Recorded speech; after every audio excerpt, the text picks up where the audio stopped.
subscribe and ring the bell to never miss an update.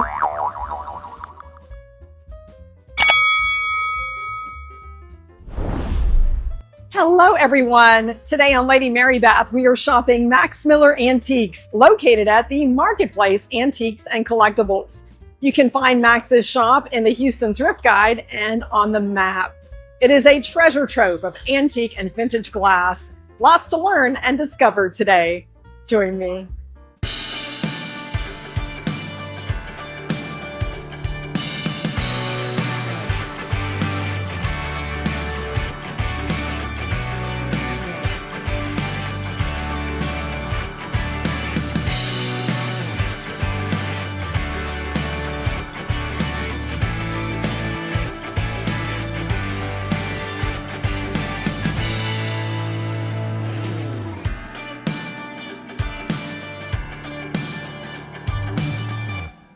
The Marketplace Antiques and Collectibles is a wonderful shopping destination Friday through Sunday. You can find many different vendors. We visited with quite a few in a previous visit. Today we are focusing on Max Miller Antiques. You can find his shop in our Houston Thrift Guide. Pick up a free copy while you're shopping. And we will learn a lot from Max today and see his incredible store. It is like a history lesson, and he is full of great information and always eager to share. And we will discover some collections you may be familiar with and some that might be new to you. Always learning and appreciating American glass history. Welcome to Max Miller Antiques. It is a glass paradise with American glassware from 1860 to 1980. Thanks so much for having us in your shop today. Well, welcome to my shop. We're here at the Marketplace and open Friday, Saturday, Sunday every week. And there's a lot of history here. You're invited to come and shop with me, and I'm always glad to explain the history of things. And he is our local Houston glass expert and will share some interesting finds with us today. There is such beauty and history in this case, including a rather unusual punch ladle.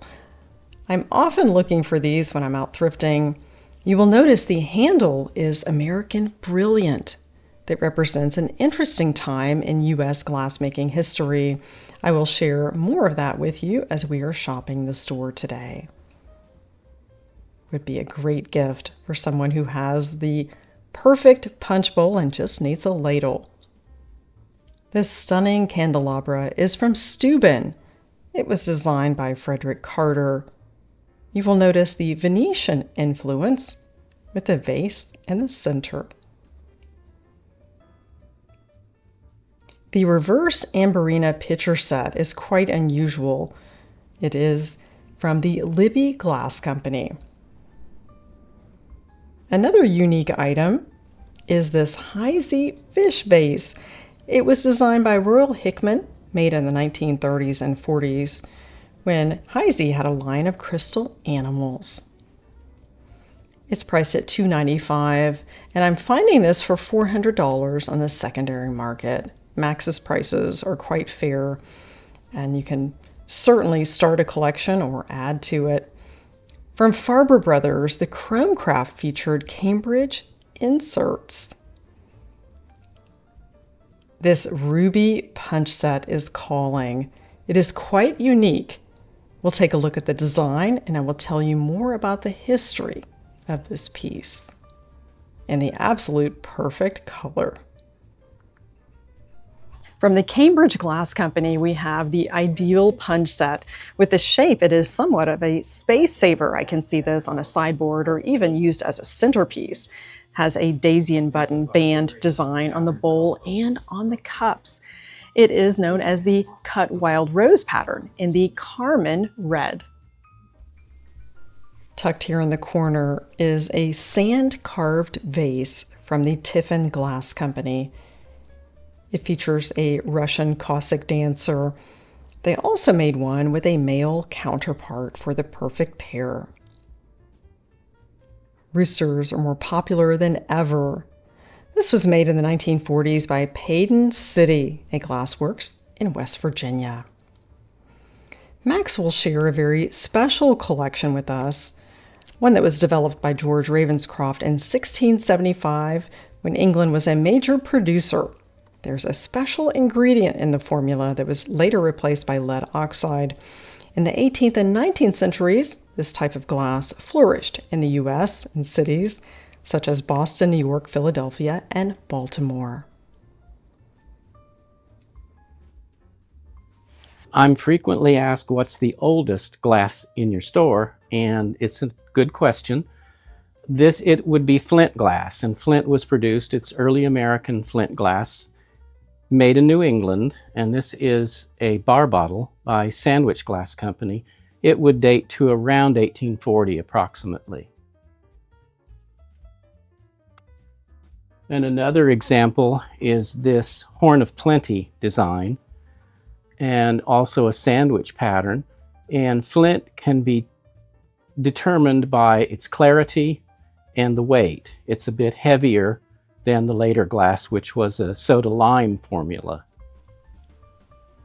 This ale glass is a bit smaller than a beer glass or a Pilsner glass that we would imagine today. It was made from 1840 to 1850. And you will see that inclusion. There were definitely some imperfections, and a lot has changed as we've evolved with glass making over the years. This Art Deco Seagulls vase is from Consolidated in the cranberry. They made this particular vase in quite a few colors. And here's another example. I think I like this version the best. Lots of Fenton.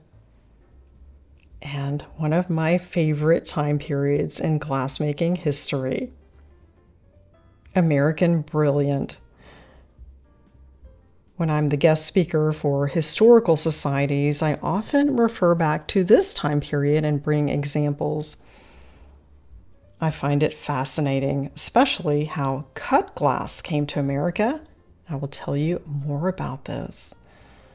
You can admire the brilliance of it, which is due to the high lead content. Glassmaking was the first industry in the colonies in 1608 in Jamestown, Virginia. But it would take a little over 160 years for glass cutting to reach the New World.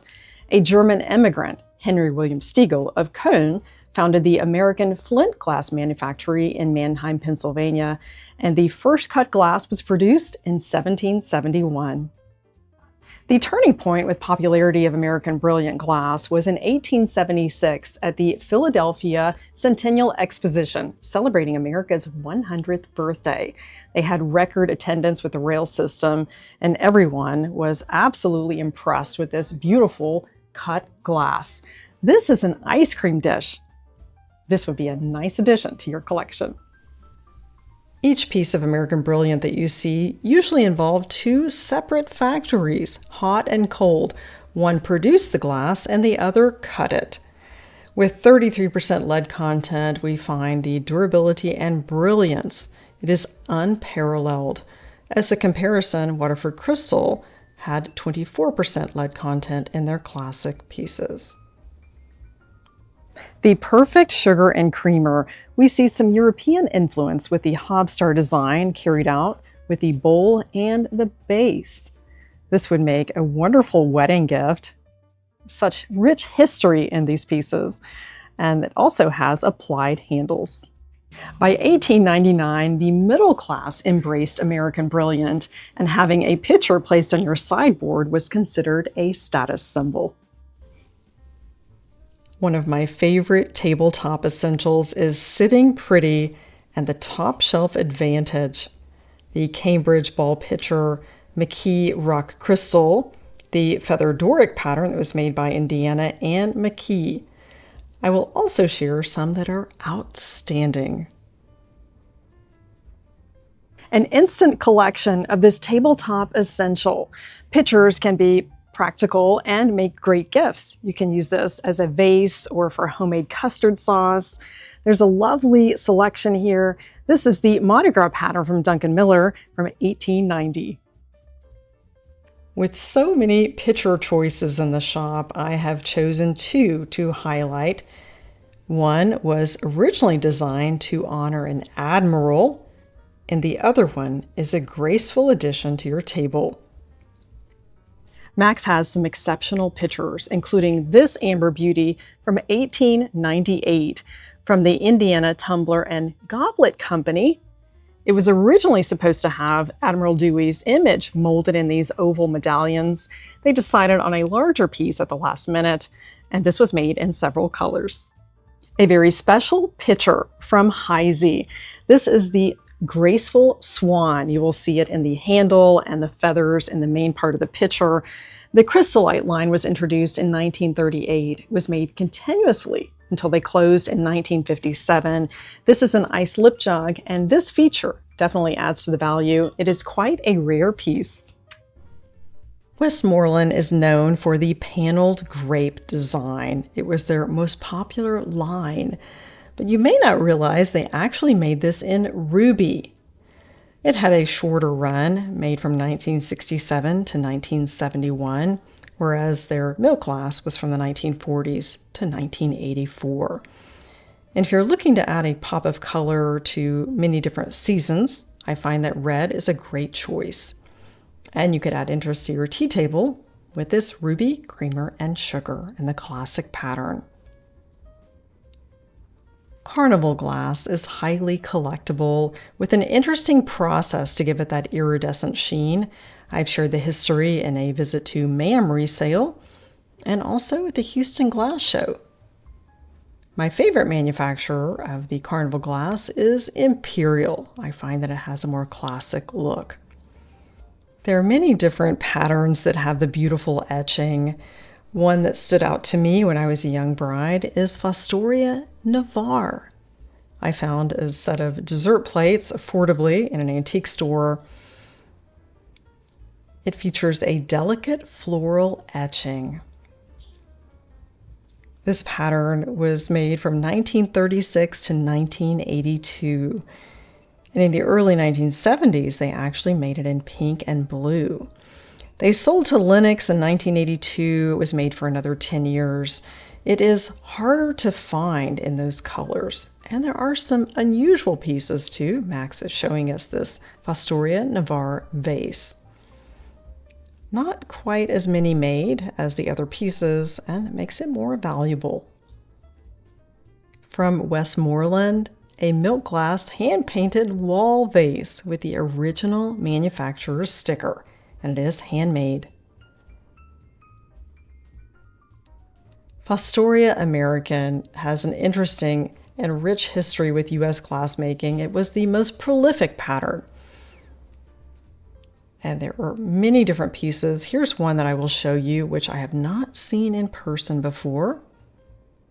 Great for candy. Fostoria has its roots in 1887 in Fostoria, Ohio. They were quite a significant glassmaking company, and they made over 1,000 patterns, including the iconic Fostoria American, where they had over 400 pieces in this design, including the wedding bowl. Pink is a rather unusual color to find in the Fostoria American pattern. It was introduced much later in the 1990s by Dalzell, one of the companies that used the Fostoria patterns. And you will see it is not quite the same quality and clarity of the original Fostoria. And we're always finding the unusual pieces. It makes a great gift as well. I have a friend whose grandmother had this pattern, and I have added to her collection that she's inherited. And the compote dish is ideal and well priced. A mix of Depression glass and elegant glass of the Depression era. In a previous visit to Max's shop, we have talked about the history. And these small bowls would be ideal for brunch or dessert. $6 each. Definitely a deal. Pink and green blend beautifully together. If you have Depression glass, I would love to hear from you, especially if you have a certain pattern that you collect. And now for a bit of kitchen nostalgia with these reamers. Many of the glassware companies had a kitchen line of products, and this lemon reamer is certainly a practical item. This one from Federal Glass is actually uranium glass and lights up under a black light. From the Fry Glass Company, this one is known as the Jello mold. If you look at the backside, you will see that intricate design. Would also make a great hostess gift. You could fill with key limes and your best key lime pie recipe. Depression glass is made by American glass manufacturers, but here we have a two-tone glass that is actually from Sweden. Quite an unusual find amongst the depression glass pieces. And this sugar and creamer is begging for a tea table. You will see that clarity and is definitely more elegant than depression glass.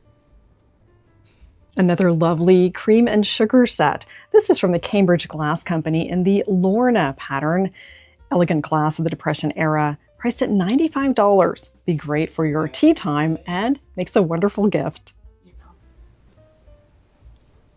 Purple glass is quite a find. These unique candle holders are stylish with a modern twist.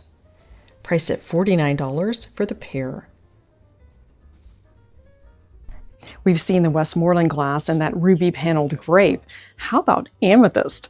This is part of their Lotus line that was made from the 1930s to the 1960s. These spiral candle holders were also made in milk glass. It is quite practical. You drop that taper candle in and it holds it in place. Another popular etched glass pattern is Heisey Orchid. This one is extra special. This etched design is one of their most successful and recognizable patterns. It was introduced in 1940 and made until 1957 when the factory closed. And it was second only to Cambridge Rose Point, another exquisite pattern. This case is full of some great finds with Cambridge. We've seen this at the Houston Glass Show and Sale. And the flower frogs, the draped lady, and one that is rather unusual. I will tell you more about it. It would definitely add interest to your table, and that pop of color there with the tangerine and blue. Absolutely love those complementary colors together. Stretch glass is iridescent glass with a crepe finish. We found this in very simplistic designs and quite practical. Here we have the integrated candle holders. It's priced at $125, and there is a collector's society for stretch glass, and I'm eyeing this Fostoria tangerine. This Fenton tangerine fan vase is another example of stretch glass. It is from the 1930s in that vibrant color, and it is priced at $75. I'm loving this. Here's another example of stretch glass. This blue bowl is from Dugan, and you will see the crepe design here on the back. Again, very simplistic shapes and nothing too ornate, and it is highly collectible. The tangerine fan vase is on my wish list. We all love the draped lady flower frog. This one is even older. The lady with the lute is on an original square base with 4 candle holders. And in the center, there is a well for water to keep those florals fresh, priced at $4.75. From the McKee Glass Company, we have a 1930s jadeite refrigerator water dispenser for more kitchen nostalgia. Another rare find. This footed blue bowl is from Fostoria in the Colony pattern. It was made in green, blue, and amber.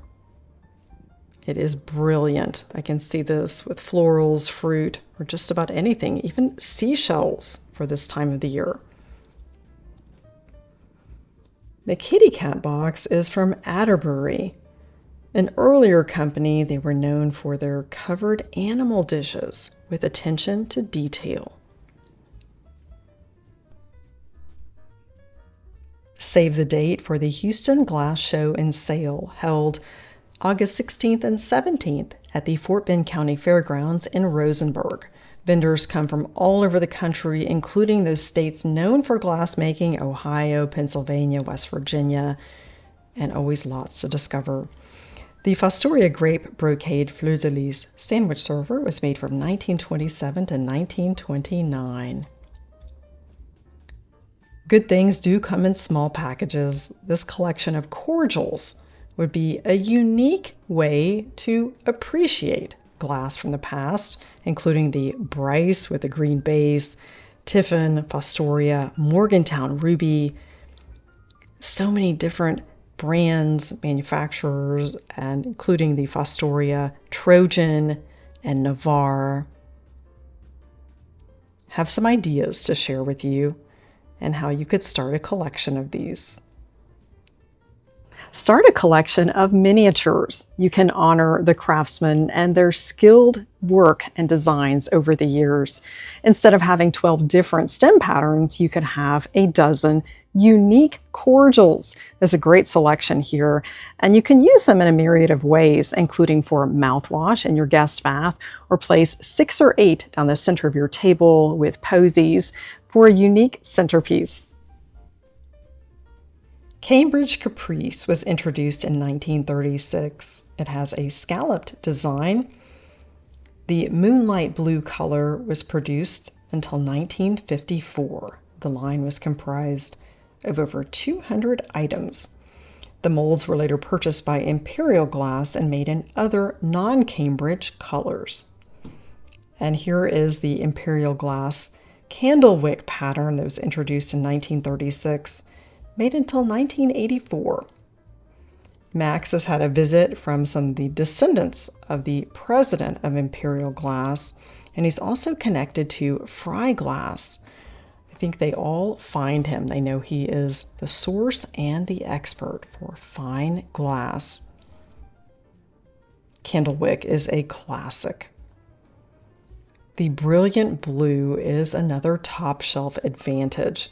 We'll take a look at these glass baskets, and I will also share with you a connection to the White House. These were made in many different shapes. It's a classic look with a unique applied handle. Morgantown Glass Works was founded in Morgantown, West Virginia in 1899. They made high-quality hand-blown glassware for 7 decades, including for the White House. First Lady Jacqueline Kennedy chose a pattern. It is known as the President's House. The Cambridge Rose Point is simply one of the most beautiful etched glass patterns made.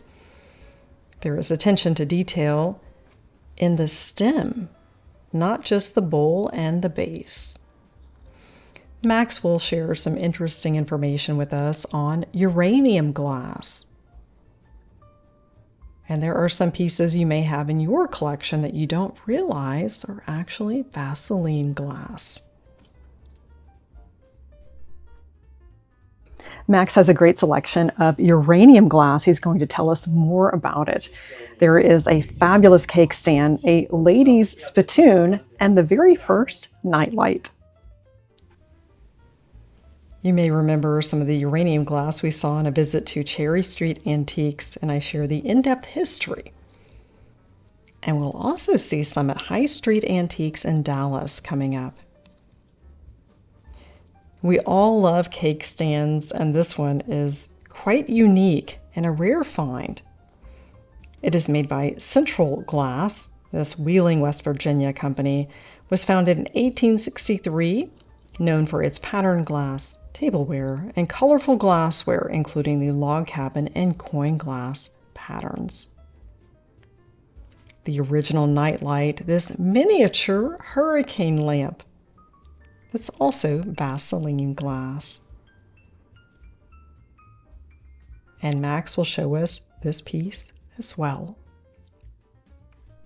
In this case, I keep examples of Vaseline Glass in the yellow-green color. And early companies, the term for this color was canary, back around the turn of the century. This is wreath and shell design by Albany Glass, and it's a lady's spittoon, an unusual form. It was a rose bowl, but they also made other shapes from that mold.